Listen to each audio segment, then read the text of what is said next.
I never really intended to start my own business. It was more of a hobby, really.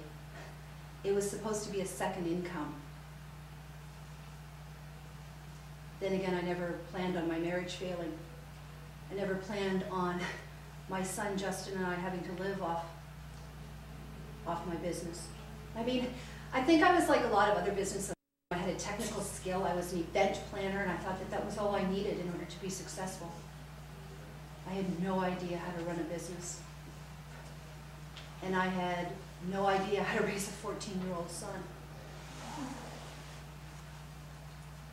He came to me and he asked me if we had enough money to buy his cleats for soccer. I didn't know. I took him down to the store and I held my breath as they swiped my MasterCard. I expected the little face to go, ha ha ha, are you kidding? But it went through and I was so grateful. I mean, my decisions to run a business, it wasn't Justin's decision, you know? And yet he was paying for that every day in his hand-me-down clothes, and his peers knew. We just didn't have the money that they did. The one thing that Justin loved was his soccer. So no matter what I had to do to get the money, I always made sure he had enough to play soccer.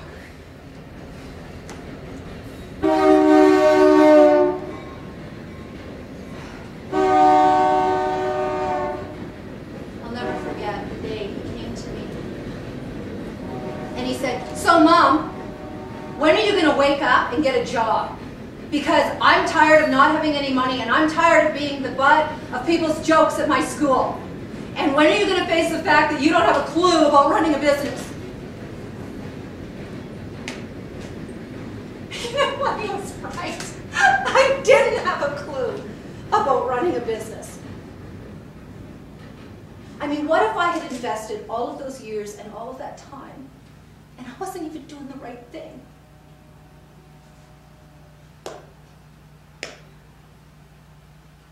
And then one day I went to a soccer practice with him. And I was sitting on the sidelines working on my business plan. And I heard the coach. And the coach was talking to the team about dressing for the weather. And that practices in May are outdoors.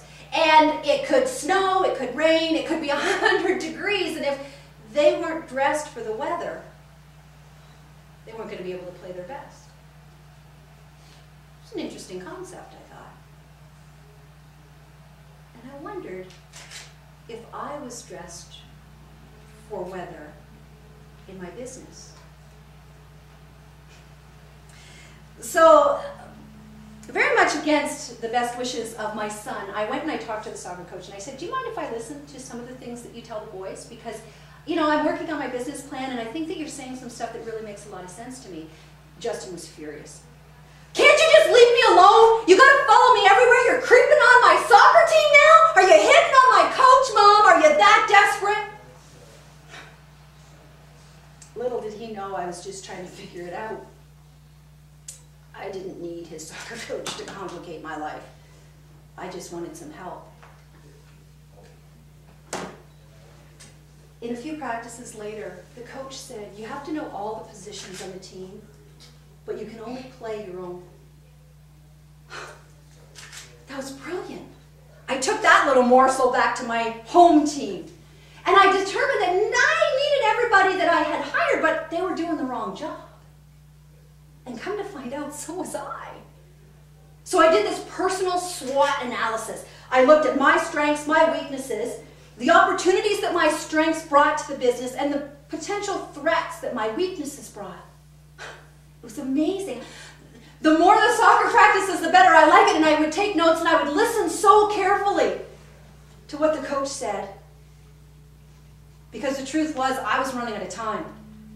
The bank had called twice. I discovered somebody was stealing money from me. And the relationship with my son was tanking very quickly. I needed all the help I could get from whatever resource was available to me. Because if I didn't get this right, my business was gone. And maybe my son, too. Have to buy the book.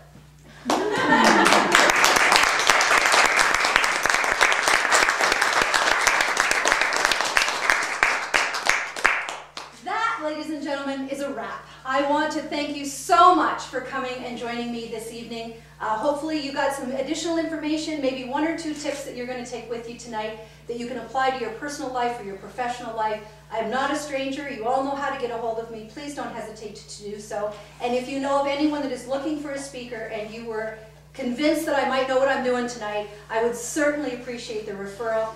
Please stay and chat with each other, chat with me. Safe drive home, and thank you once again.